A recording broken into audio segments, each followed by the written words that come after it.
At Consumer Cellular, you get the same exact coverage as the largest carriers, but for up to half the cost. Same thing, up to half the cost. Up to half the cost for the same thing. 50% the money for 100% the same thing. I hope I'm making myself clear. Consumer Cellular. When freedom calls, we're here to answer. Call us at 1-888-FREEDOM. Half the cost savings based on cost of Consumer Cellular single-line 5GB data plan with unlimited talk and text compared to lowest cost single-line postpaid unlimited talk, text, and data plan offered by T-Mobile and Verizon May 2023.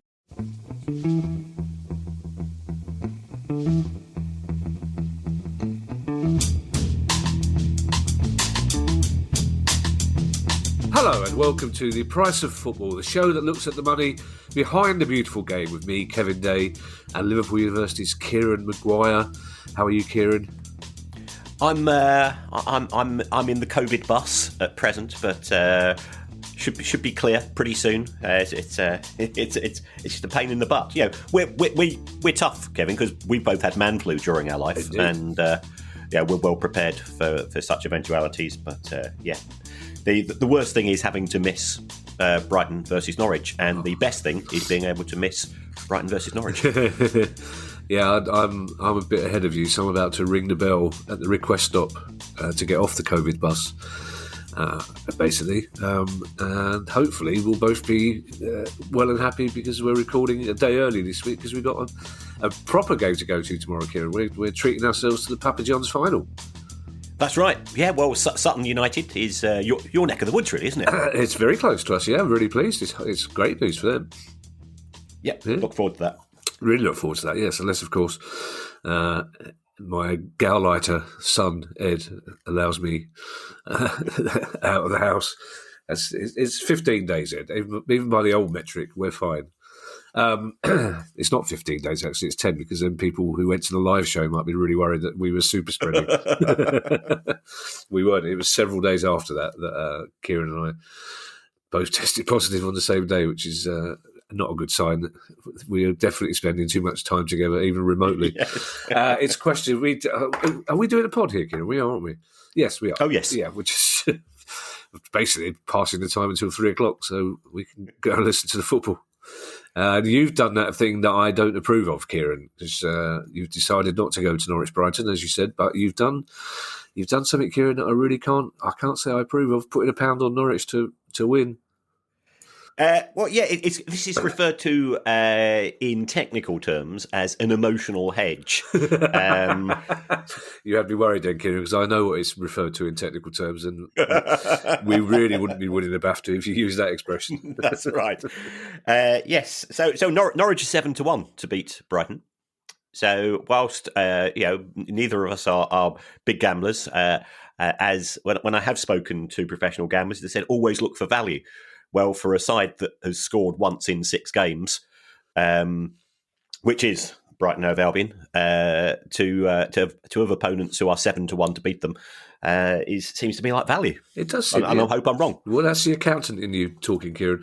It's a huge game for Everton tomorrow, which by the time you listen to this pod, everybody will be yesterday, Sunday. We know they've got issues, Kieran, but they posted losses this week. Huge numbers, Kieran, big numbers. They were a massive talking point across most TV and radio football shows in the last couple of days, because these are big numbers, Kieran, aren't they? That's right. Everton have managed to lose £121 million in 2021, which takes their 3-year cumulative loss. And the reason why this is important is because that forms the basis for the profitability and sustainability (FFP) calculations. So it takes the 3 years of losses to 373 million.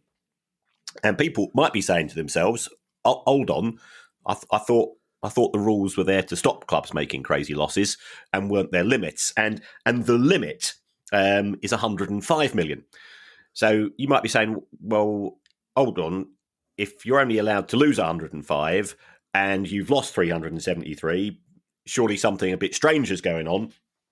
So, and this is where Everton start coming out with a few interesting numbers. So Everton have claimed that COVID has cost them 170 million quid in the last 2 years. Yeah. And I'm going, well, that seems quite a lot because as much as I love Goodison Park, it only generates around about 750, 800 grand a match in terms of ticket sales. So anyway, how do you get from there to 170 million? They sort of came up with a few other things, and they were saying, and we would have sold some players and made a lot of money selling those players, but COVID, I think the technical phrase is, took the arse out of the market. Yeah. And then I think, well, okay, that does seem a bit excessive. What are other clubs doing who have also published their accounts recently? So let's just get this right. Everton are saying that COVID cost them £170 million. Sheffield United, who were in the Premier League for the last 2 seasons, remember, said COVID cost them 21. Yeah. Now, is Everton a bigger club than Sheffield United? No disrespect to Sheffield United. Yeah, it is. Yeah, we know Everton's been there longer. So is there perhaps a better benchmark we could use? So I went into the Villa accounts, and think about Aston Villa, ground capacity roughly the same. Goodison and Villa Park, big investment in players and so on. Villa are saying their COVID losses are 56. So we've got Sheffield United 21, Villa 56. How Everton get to 170 is another matter, but they seem adamant that it really hit them in terms of when they're trying to get rid of players. And I don't know. This isn't a football show, but I think there are some fans of many clubs, including those of Everton, who say the reason why we didn't get huge prices for some of the players we've sold is because that we sold a bunch of we bought players who turned out to be not quite as good as we thought. So Everton are saying that they are in conversation with the Premier League, and they've got a good relationship. And I think the fear has been that there could be charges, that there could be sanctions, and those sanctions conceivably could involve points deductions. Now, my view is that we're into April. It's far too late to have such charges, which would result in points deductions this season. And also, by the time you collate the evidence, per time you convene a committee to make these decisions and then come up with a judgment, I think we would be into next season. And even if it was done quicker, and if the worst happened to Everton, then they'd appeal. So I don't personally see any problems this season, if people are concerned. And the Premier League, if you take a look at the Premier League constitution, it's suitably loose with its words to say that the tariff of punishments. And remember, the club might not even be charged. The club is adamant that it's well within the limits, but the tariff of charges verges from everything from a sigh and a tut to a wage cap, and then ultimately it could be a fine or a points deduction. So that it is something which is conceptually there, but from a practical point of view, I consider it to be highly unlikely. And of course, there is another problem for Everton, Kieran, in that one of their big financial backers, the man who bought the naming rights to the training ground, is on the sanctions list. That's not going to help, is it? That's right. And speaking to some people who've been talking to the club, I've been asking, what exactly is the score there? Is it all dead with regards to the relationship between the club and Mr. Usmanov? And these journalists said, well, the club seemed to say the relationship is suspended rather than terminated. So we'll have to wait and see, because he has spoken about taking up this naming rights option for the new stadium, and it's going to be an expensive piece of work to put together. So recouping as much money as quickly as possible in relation to that will be of paramount concern for the club, I'm sure. But they say that they're safe from price rises in materials and labour. They seem to think they've got a fixed price deal of sorts. So we'll wait and see. Yeah, but not great. Not great. I mean, to lose over 100 million quid for 3 years on the trot, and Chelsea and Manchester City critics will say, well, they did the same, but they won trophies as well. Yeah, Everton are in a relegation fight, so that, there is a significant difference, I think, in terms of the success in terms of how the money's been spent. And I presume the other problem for football clubs at the moment, Kieran, is the same as it is for 80% of the population. Their utility bills are going to be going through the roof in the next 3 or 4 months, aren't they? Yeah, absolutely. Yeah, I mean, we're today is April the 2nd, and living where I do in Sussex, which is quite high. Yesterday was the first day of the new tariffs, and we had snow here. Because I'd actually said to the Baroness, "Well, we're down south. It's spring. We won't need the heating for the next 6 months." And by 11 o'clock, it was bloody blizzard. Well, presumably down there, you just throw a few extra cedar logs on the fire, don't you? And I'm sure I've always imagined your house to have one of those big banks of logs either side of the old front door that Finlay sits on, looking proud and barking at postmen. Now, another news story. We do quite often talk about Staines on this show, Kieran, but normally before and after we actually record the pod. But this is bad news for Staines Town fan. I'm not entirely sure why this has happened, but they've temporarily suspended all of its operations, including competitive fixtures. And it's the club that have made that decision, isn't it? Yes, this was an announcement from the club, which was sort of one of those drop your bacon sandwich moments when you read the press release. The Staines Town have made accusations against an organisation, an investment fund called Downing LLP, who it refers to as its landlord, but I don't think that it is its landlord. I think the landlord is the Thames Club. And in a fairly emotional press release on the website, it accused Downing of being involved, and I quote, and tick these off: emotional crimes, price fixing, deforestation, we've got a gadget for that if they are, forced evictions, human rights abuses, child labour, slavery, gender discrimination, murder, fraud, and breaching Russian sanctions. Now, even Uncle Terry would say that's a charge sheet and a half, and he's had a few in his time. So this was very unusual, and there was, of course, a response from the Downing LLP investment fund, who said this is all an attempt by people at the club to deflect from the mismanagement in respect of the owner. The FA has said it notes the events at Staines Town, so they were supposed to be playing today. They are presently bottom of the Isthmian Southern Central League, having already conceded 106 goals this season, which sort of takes me back. We both played Sunday League football, Kevin, and you there was always a team in your division that had conceded 106 goals, normally by sort of early to mid-February. So Staines are doing quite well there.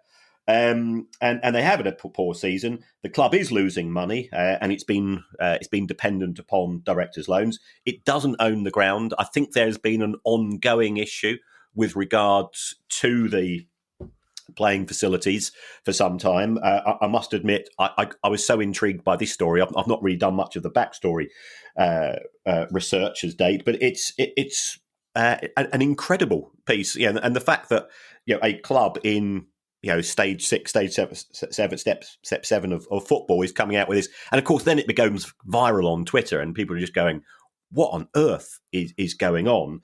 There's clearly, I think the polite way to say is a bit of a dispute between the parties.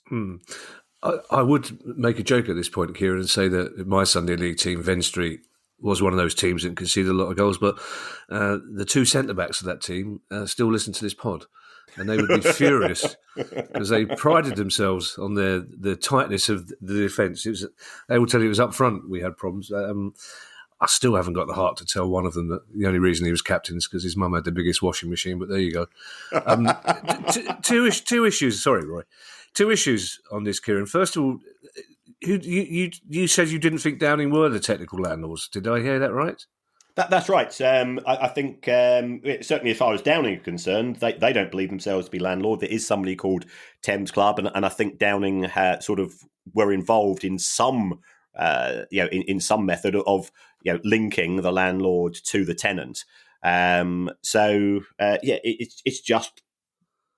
is just very bizarre, to put it mildly. So essentially, what Staines Town are saying is, rather than be associated with these dreadful, dreadful people who have committed these crimes, they would rather not play football and would rather suspend the club than carry on taking money from this group. Have I got that correct? Yeah, that appears to be the case. Right. It does seem quite tenuous.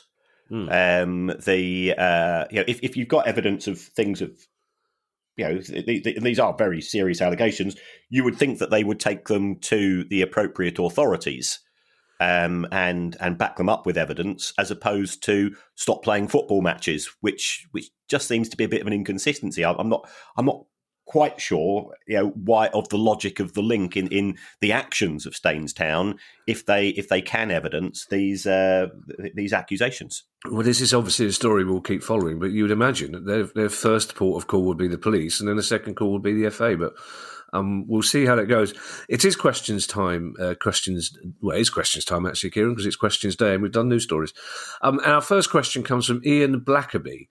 And Ian's talking about something we have discussed on and off for a while now.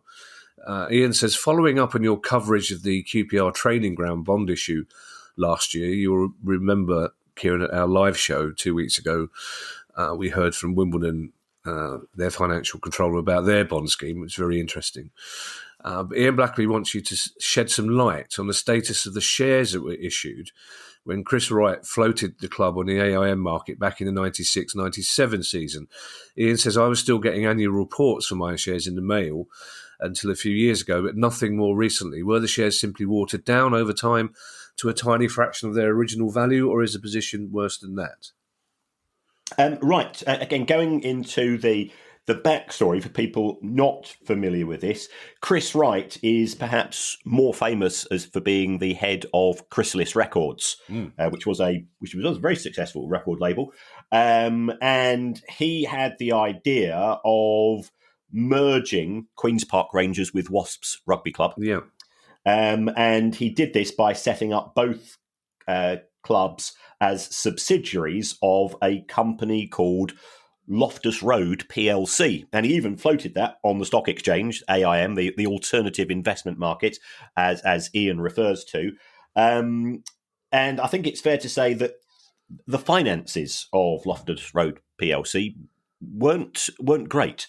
They were paying wages, I believe wages at £130 for every £100 that were coming in.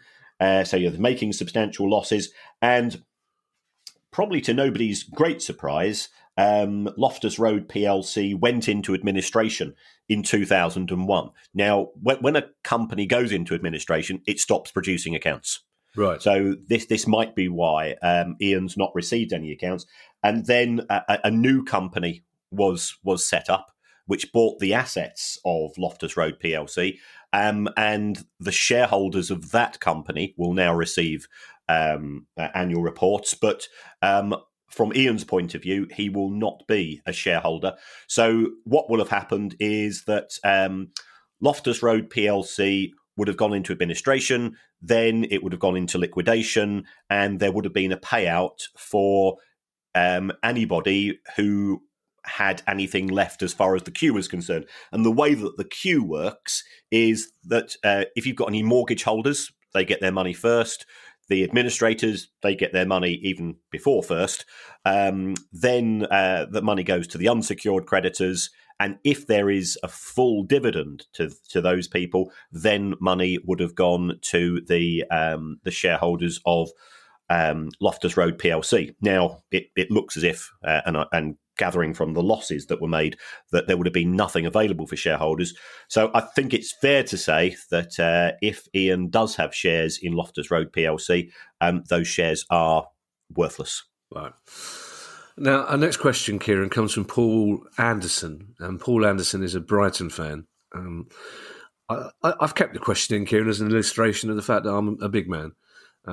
But Paul Anderson, the Brighton fan, wants to know whether it's right in any circumstances to bet on your opponents, even when There's 7-1.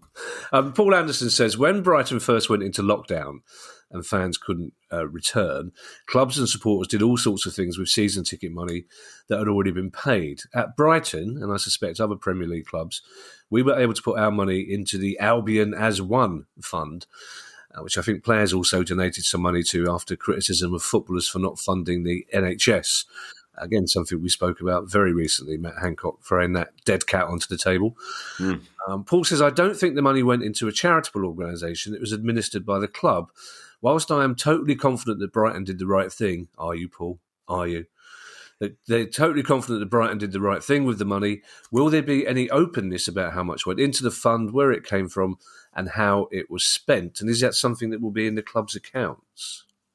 Right. As far as this money was concerned, and it was £375,000 that was raised in total, this money was effectively transferred to and administered by Albion in the Community, which is the club's community project arm, right, which itself is under the auspices of it's a charitable organisation, and therefore it is monitored by the Charities Commission.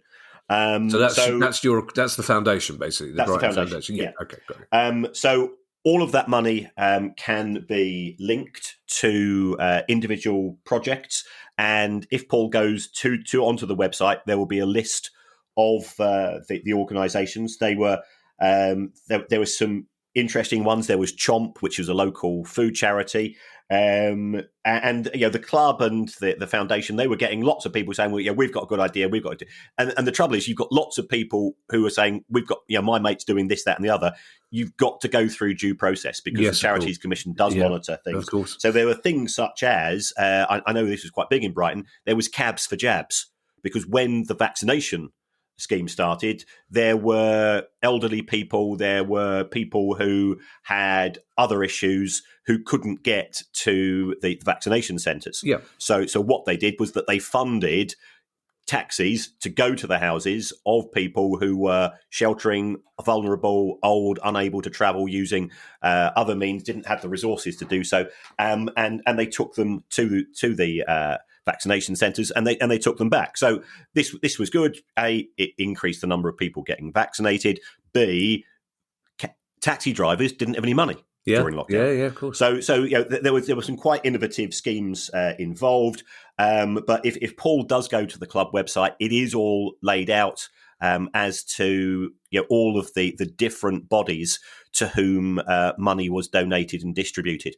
Now I've looked at them. They've listed them out.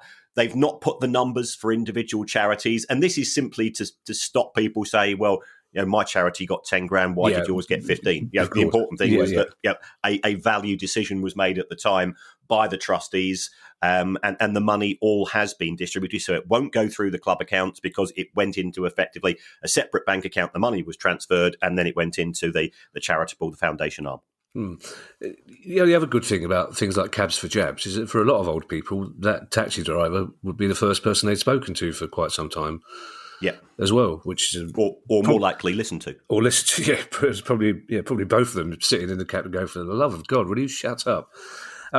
What's important about Paul's question is that, of course, I knew the answer would be as you said, there would be complete openness, but it just illustrates that Brighton are one of 92 other clubs and more across English football that did the right thing at the time. I'm on about to say, though, Kieran, that you mentioned that charity called Chomp. I'm on about to say that if Chomp goes wrong, would they then be Wonky Chomp? There you go. Don't get many opportunities to throw that reference in. Exactly. Emlyn Riley has a question that comes up virtually any time I go into a pub or go to a football game. Somebody will ask me this question, and I'm sure you get asked it all the time. It's an indication of how seriously people take business ownership models in English football. Emlyn Riley's question is simply, are there any examples of clubs that are using unique financial models to climb the divisions without millionaire owners? Or are the structures of the league and the financial pressures simply too difficult for unique business models to develop? I think that we are seeing different things. We did have Peter McCormack on the show a few weeks ago with regards to Bedford. Now, that's an ongoing story. I will simply say to people, follow it up. But I think we have had some clubs that have taken approaches. So Brentford are currently in the Premier League. They are the 50th team in the Premier League. And one of the things that Brentford decided to do was to get rid of their academy. Instead to use a combination of data analytics and setting up a B team. And the purpose of a B team is that they don't have kids at the ages of 8, 9, 10, 11 and so on. Because I think the view taken by Brentford was that if any of those kids turned out to be any good, given that they're in London, there's so many scouts from other clubs, they simply get snaffled. But what Brentford have done is that they've taken the people that have been released at the ages of 16 and 17 by the bigger clubs in London, and they've tried to get those people into a squad who then goes and plays a series of friendlies, lots of these matches on the continent, and so on, to get experience with a view to getting them into either into the first team or into a position whereby they could go out and be sold. So that's one model which I would say has worked. We do have fan-owned clubs who have taken what can only be described as a break-even model. And why is that unique? Well, we've just been talking about Everton losing 300 odd million in 3 years. To have this concept of football of let's make the club community-based and sustainable by not spending beyond its means is pretty unique. Because if you compare that to all of the common narrative, there's been many football clubs who publish their accounts on the 31st of March because they have to do that 9 months after their year end. Most clubs have a 30th of June year end. So I've spent most of the last 48 hours when I'm not blowing my nose and stuffing myself full of paracetamol. Just going through, adding to the spreadsheet, and then getting phoned up by journalists to say, "Well, I've just seen that you've tweeted that our local club has lost so much money. How much money can we spend in the next transfer window?" That was the most common question. So, hold on, the club's losing money. How much can we spend? And that is the narrative. So there are some clubs who say, "Well, actually, it's not how much money we can spend in the transfer market. It's how can we set ourselves a sustainable budget?" So that's fairly unique. I think there's also some clubs that have gone down the sort of, can we generate more money on non-match days?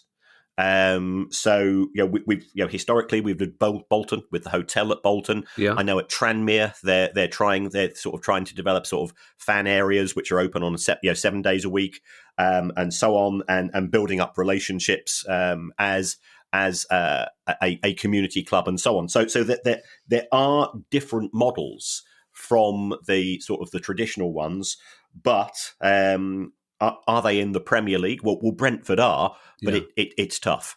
Yeah. Try not to blow your nose on the spreadsheet, Kieran, won't you? So it would get difficult. I mean, you took the words out of my mouth. The problem is, of course, that Emily's question was about climbing the divisions, and you've always said that League One is probably the peak of the ambition for a fan-owned club. And as you say, Brentford are not going to be winning the Premier League anytime soon. So essentially, being owned by a country or a billionaire is pretty much the only way you're going to win the title, isn't it? So this is a specific question about something I must admit I wasn't aware was going on, Kieran, which doesn't necessarily narrow anything down on this pod, to be perfectly honest. But Lloyd Reddin says, can you elaborate on the case of the administrators who are being ordered to pay compensation to Rangers? Does the money have to come out of their own pockets? Where will the money go? Why are they having to pay it? Right. Well, first of all, I want to say that there are people that know 1,000 times more about this than I do. And that's probably 99% of the city of Glasgow, because whenever you mention Rangers and administration or liquidation, then social media becomes very, very irate with people who either support Rangers or Celtic. But to go back into history, Rangers went into administration. There was a company called Duff and Phelps, which was the administrators. There were charges made There were allegations made. The administrators themselves defended themselves, and they ended up with a claim of £21 million for the way that they were being treated and being prosecuted in terms of lost earnings. They said they suffered from loss of reputation. At the same time, if you think that the way to think of administrators is a bit like ICU at a hospital. It's right. Think of the administrators as the intensive care unit. The aim is to try to get the patient into a stronger position and then sell the company on. Liquidators are the undertakers of a company. Right. Once a company has gone out, once you have sold the assets of the club in administration to somebody else, there's still something to clear up, and that's what the liquidators do. Well, the liquidators said in their view, the administrators could have controlled costs to a greater degree, and therefore they tried to sue they sued the administrators, and they were awarded £3.4 million. So that may or may not go to appeal. I've Googled and sort of looked at things on social media. I think there is a show to be done on this, but I think that show is best done by somebody who has a closer investment in this than we are. We try to cover 150 to 200 clubs in the whole of the UK. This is an issue of such forensic detail, and there's a couple of fantastic websites which go through things literally on a day-by-day basis in terms of various tax cases and so on. So the long and the short of it is that the administrators were successful in respect of what was some form of malicious prosecution on them, and the liquidators appear to have had some success with regards to a claim against the administrators. Now, where will that money go to? The purpose of the liquidators is to gather as much money together as they can and then distribute that money to the creditors of the company, which was originally administration, now liquidation, and so on. So basically what you're saying is, Kieran, we're okay as a pod if you want detail, but if you want forensic detail, you need Swiss Ramble.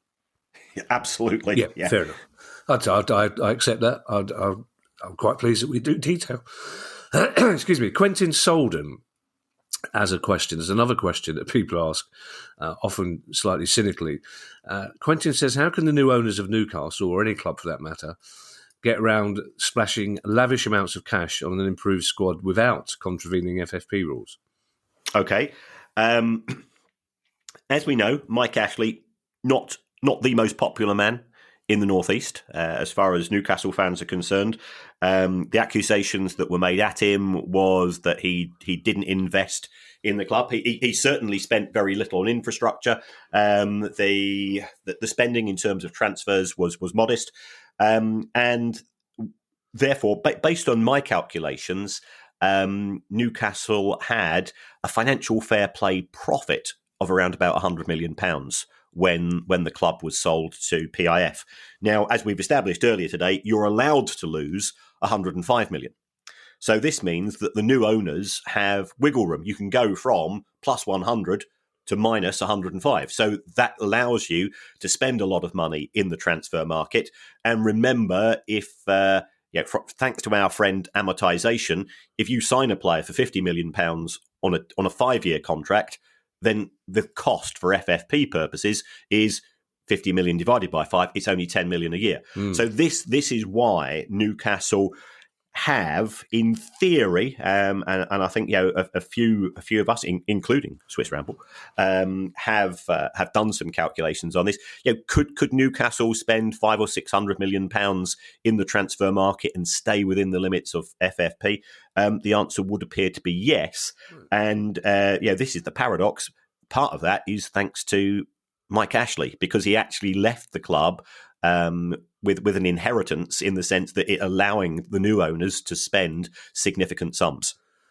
So that's very interesting. So Mike Ashley's reluctance to spend money, Would this have been something that the new owners would have looked into and investigated and said, hang on a second here, this is not a loophole because it's quite clearly open and obvious to anybody. But is this something they would have taken into consideration? They've gone, hang on a second, we've got the ability to spend big here without getting into trouble. Well, yeah, they will have done due diligence. They will have received copies of the most recent P&S calculations, and presuming that that the people advising them are familiar with the rules, then they'd say, well, this allows us to spend, first of all, on wages, but B, in terms of transfer fees, substantial amounts of money. We've already seen that Newcastle United, they spent 1/3 of the total of the Premier League in the January 2022 window, and they're in a very strong position to spend money. There's two ways of spending money. A, can you spend it? If physically, in the sense of, do you have the cash there? Well, yeah, we know that the PIF owners do have those funds. And secondly, can you stay within the FFP limits? Well, again, there's a big tick as far as Newcastle are concerned in relation to that. So they have the opportunity to spend. They have the capacity to spend. Do they have the willingness to spend? Well, that's what we'll find out this summer. Well, do you know what? If I was Mike Ashley, I'd be demanding a lap of honour and the keys to the city and an apology from 60,000 people and an open top bus ride around the whole of the road. Speaking of which, I haven't told you this, Kieran. I thought I'd save it for a public moment. The landlord of the Paulson's Arms has done something which is either the most perspicacious business deal of the century or the most optimistic thing I've ever heard. He's hired Croydon's only 2 open-top buses. Has he? Yeah. Is this for the day after Wembley? He's got in first, just in case we win the FA Cup, and the club are going to have to pay him a fortune to have one of the open-top buses or cut the top of a double-decker bus, one or the other. Gordon Gall has a question, and Gordon says that clubs in League 1 and 2 receive solidarity payments from the Premier League, but far less than what the Championship clubs receive. Again, a topic we've been talking about a lot recently. Would it be advantageous, therefore, says Gordon, for League 1 and League 2 clubs to pull this money together and reorganise into a new North-South Tier 3 to spread the money evenly across the 48 clubs? I don't know about necessarily having a regional Tier 3, because most clubs at that level are against it, but would it be advantageous for them to pull that money together and split it? I'm not sure about that. Again, for those people unfamiliar, solidarity payments are a share of the Premier League TV money, which is given to clubs in the EFL. And it's linked in perpetuity to future TV deals. So if the Premier League has successful negotiations, yes, the Premier League clubs will do very well, but the EFL will get a share of that. Now, the way that the money is distributed at present is that clubs in the Championship get 80% of that, so it works out as around about £4.5 million per club. And to put that into some form of context, they get around £2.5 million from the EFL's own TV deal. So the Premier League is actually paying substantially more than the EFL is generating from its own TV deal. 12% goes to clubs in League One, so that's around about 675 grand, 700 grand, and 8% goes to clubs in League Two. I think what Gordon's suggesting is to split the difference between those last two payments and both get around about 570, 580. So we're talking about 120 grand more for 24 clubs and 125 grand less for clubs. It's not really going to make any difference. When clubs do get promoted from League Two to League One, the wage bills do go up. So therefore, you would expect the income to go up. And again, no disrespect to clubs in League Two, because you and I are both the same, Kevin. We'll go and watch any match in any division, and I think there's plenty of other fans that will do the same. But we've said a lot recently. If you take a look at League One at present, Sheffield Wednesday, Sunderland, Portsmouth, Charlton, Ipswich. There's some really big hitters in that division which also generate decent audiences from a TV point of view. You've only got to look at the iFollow sales of some of those clubs as well. I don't think anybody objects to clubs in higher divisions earning more from TV because they generate more traction as far as the viewership is concerned. Next question comes from Gary Porter. It's an interesting one. Gary Porter says that Everton and Leeds have somewhat surprisingly opened retail outlets side by side in Belfast city centre. Do these clubs have any links in their retail arms? And has anything similar happened elsewhere? And then says they'll hardly make millions. Well, his final sentence is quite prophetic, as we will see. What Leeds and Everton decided to do was to pick up half of a store each, which was vacated by Rangers, who we've just been talking about in Belfast. Now, in terms of the relationships, the Leeds store, it was effectively being operated by JD Sports, and Everton's store was being operated by Fanatics. So both of those organisations are independent. Fanatics is sort of a merchandise company, which I think is based in the US. Yeah. And these were opened with big fanfare. Both clubs saying, we're fully aware that we've got fan bases in Northern Ireland. We want to be able to reach out to the fans to get them, give them an opportunity to acquire more merchandise, to make it easier for them, and so on. So both of these stores were effectively opened in November 2021. In February 2022, both of them went on the market. Oh, right. So it's simply not been. It's not been as successful as the clubs had hoped for. I understand it is a 10-year lease that has been signed, and that's nothing ventured, nothing gained. But I think the level of interest has not been as high as either institution had hoped. Well, especially in these days of Amazon and various other parcel delivery service, and also I find from personal experience that most fans, if they want to go to a club shop, they will wait till they go to the club. They'd much rather, a lot of those Northern Irish fans will save up and have maybe, some of them will be season ticket holders and going every week, but some of them will be going once a season as a treat maybe, and then the first place they'll go to is the club shop. It's much more exciting to be in the club shop on club day than just another shop in a retail centre, really. So it's an interesting one. So you think they just overestimated the amount of support they had in Northern Ireland? Yeah, or either that, or as you say, opening a store in November. Yeah, most people have already bought their kits for the season. That's true. When do you buy? Yeah, okay. Christmas is a market, but it's not that huge a market unless you are a huge club. And this is no disrespect because Leeds and Everton are both fantastic clubs with fantastic committed fan bases. But when I think of Everton, somebody that's worked in Liverpool for most of my working life, I always associate Everton as the people's club of L4, and it's got a local fan base. Are there Everton fans in Northern Ireland? Absolutely. It's the same with Leeds. Leeds is it is that one city club. Yes, Leeds has got huge support from a legacy point of view from the glory years going back, but it tends to be quite sporadic compared to. We know that Manchester United and Liverpool, especially in Ireland, are incredibly popular. And you factor in Rangers and Celtic as well as being very popular in Northern Ireland. It means that clubs such as Everton and Leeds are fighting over a pretty small population of prospective fans in order to get interest. Yeah, don't let Newcastle fans hear you say that there's another city with only one club in it, like Leeds, because that doesn't fit into their narrative. I think there's about 24 cities in town with only one club in it, but that's for another pod.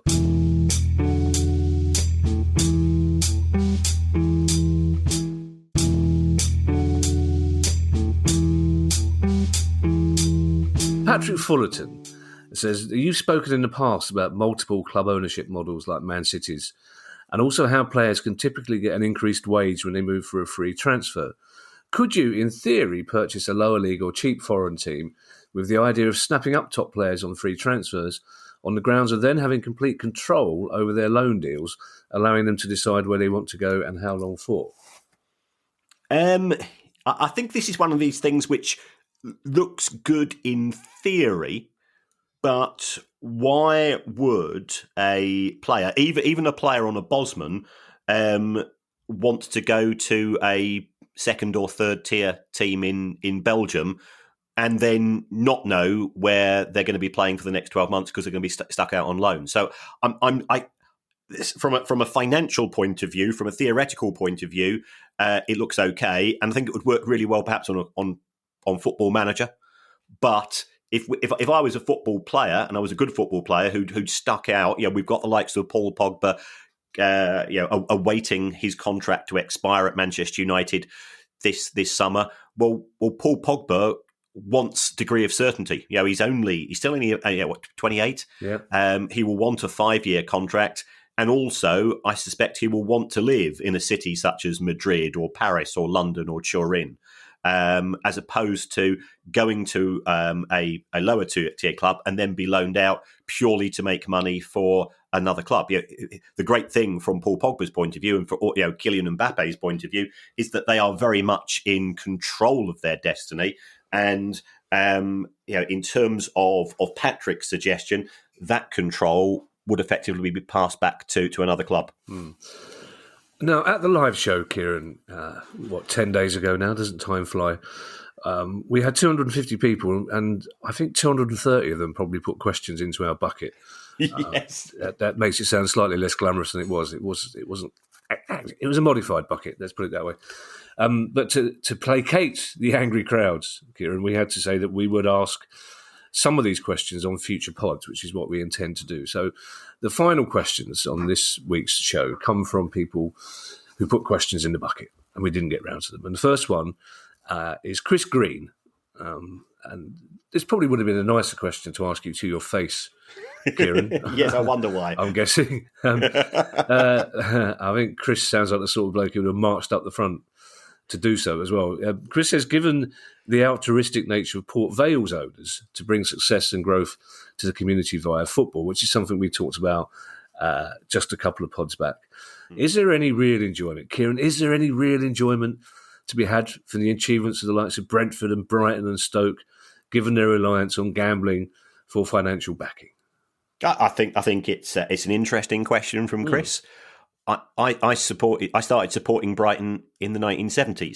So, when you start supporting a club, you accept, especially, and we've had this conversation on more than one occasion.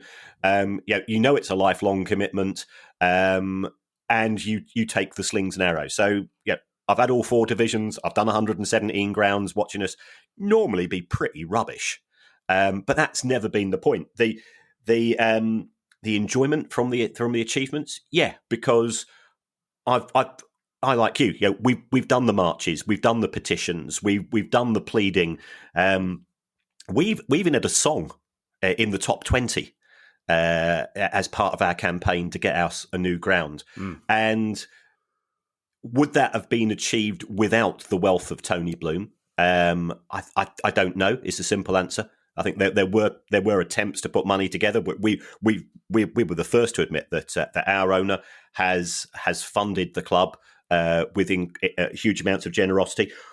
Would have he had a club in which he could have invested all of his money had it not been for the efforts of and the people who know the people that and I know who stood up for Palace, who stood up for Brighton, who are standing up for Rochdale at present, and Oldham and all of these other clubs.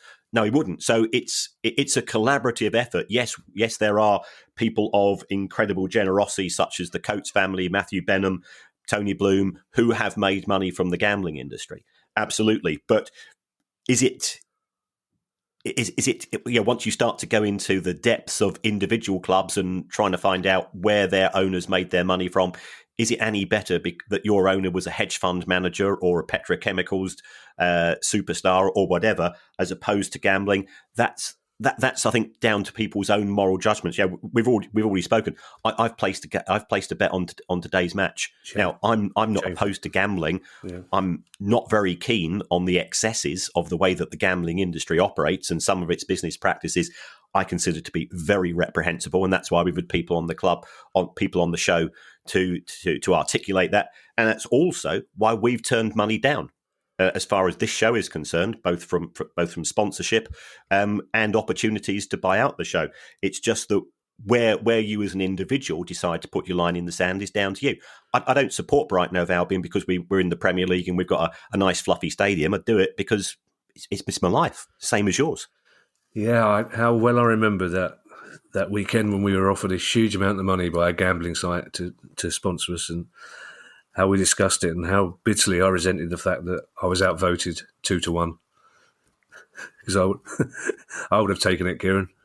That's not true. I tell you, Kieran, without whom success for your club would not have been achieved, who very rarely gets any thanks, and that's me.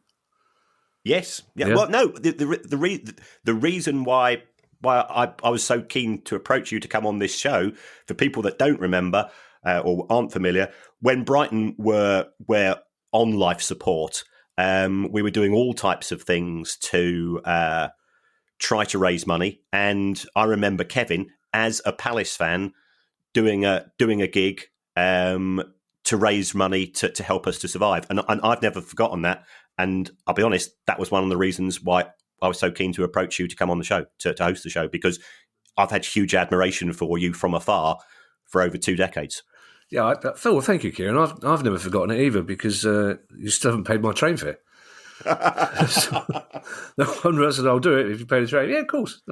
Always nice to have a night in Brighton, especially after being half shouted at and half applauded by 300 confused Brighton fans who really didn't know how to respond to the fact that this twat from Palace was doing it for nothing for them. Our penultimate question is our second question from the live show, and it comes from Josh Ayres. And it's one of those questions where initially I think, I know the answer to this question. And then I think about it, I don't know if I do, given my background in broadcasting. But Josh Ayres' question is, who pays for the camera crews at Premier League games? And is the same footage shown by all broadcasters?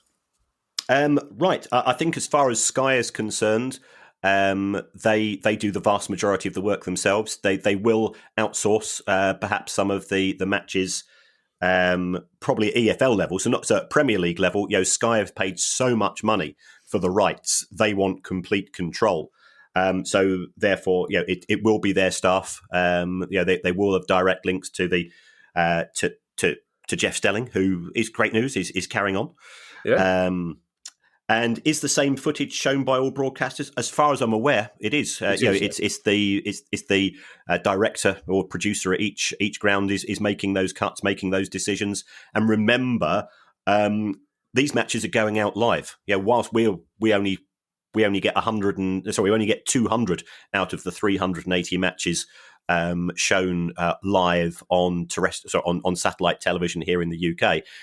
For most of the international markets, every single match is going out live, and those feeds are determined by Sky, who then sell the rights to, or rather sort of are delegated to distribute the rights via the Premier League to the individual broadcasters overseas. Yeah, everyone gets the same coverage. The difficulty for Sky is Saturdays like this, which are unusual. There's 7 games today. There's only so many camera crew in the country, which is why if you're a young person listening to this and you're thinking about being an accountant or a comedian or an archaeologist, don't become a cameraman. You'll never be without work. Get yourself a little shoulder camera. And also, apparently, they are catnip to women. All cameramen think they are the most attractive people in the country. They think they're like Grand Prix drivers because they've got a camera on their shoulder. It's just sickening. So if it wasn't for them, North Face would have been out of business years ago. Our final question.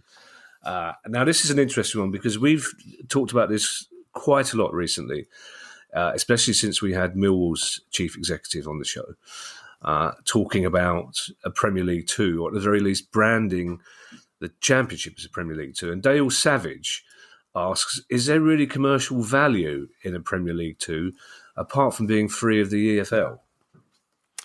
I think it's an interesting one to investigate further. Will ultimately the eyeballs be focused on Liverpool, Manchester United, Chelsea, and so on? Absolutely, they will. Yeah, there's no doubt about that. But I think the potential benefits of Premier League 2 is that it would involve a more equitable distribution model of money. And we've been talking about clubs losing money, but why are they losing money? The clubs in the top half of the Championship, or some of the clubs, because we know that likes of Coventry and Luton have done fantastically well this season. They've got an incentive to overspend, and the incentive to overspend is that their TV money goes from £7 million to £100 million. Why have the clubs at the bottom of the Premier League got an incentive to overspend? Because they know that their TV money goes from £100 million to £40 million with parachute payments, and then down to £7 million within 3 years. So if we could have a top two divisions where there is greater fluidity in terms of the finances, then the incentive to overspend would diminish. And some of the eye-watering numbers that we've seen reported over the course of the last couple of months probably wouldn't be there, because if you get relegated, yes, it's not as good, but it is catastrophic, especially if parachute payments don't exist under the present model system. The downside is that, would it be a closed shop of 44 or 40 clubs or whatever it's going to be? Where does it leave those clubs that we've just been talking about in League One, such as Sheffield Wednesday, Sunderland, Ipswich, Wigan, Charlton, Pompey, and so on?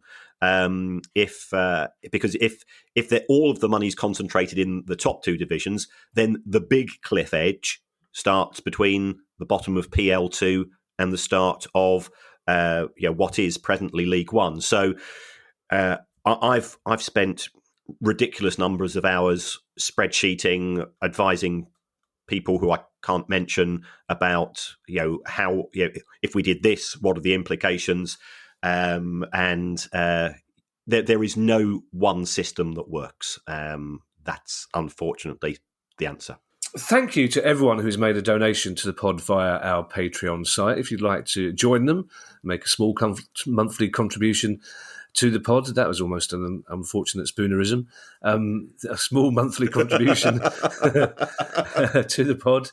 Always free to AirPod, and go to patreon.com/priceoffootball. Don't think too much about it. If you have a question you'd like answered on the show, then email us, of course, at questions@priceoffootball.com. And in the meantime, I shall hand you over to Mr. Kieran Maguire for his customary farewell. Well, as always, folks, thanks for all the support you give to us. It is appreciated. Patreon is one method of doing that. And another is to go to your app through which you download your podcasts. And if you could give us a review, it makes a difference, according to Producer Guy. The more reviews you get, the algorithm that's used by the likes of Apple and Spotify and Google and whoever it is tends to knock you up the table a little bit. So if you could give us 5 stars, only if you think we're worthy of it, of course. We are appreciative. This is a podcast where people of opposing views, Crystal Palace and Brighton, we've come together to try to occupy your earwaves. And if we can do it, you could even say, why not have it hosted by Chris Rock and Will Smith? And that again, that might bring people of opposing views together, and that could be a good thing. Yeah, I bet Chris Rock and Will Smith get their train fare paid. Bye, everybody. Bye. The price of football.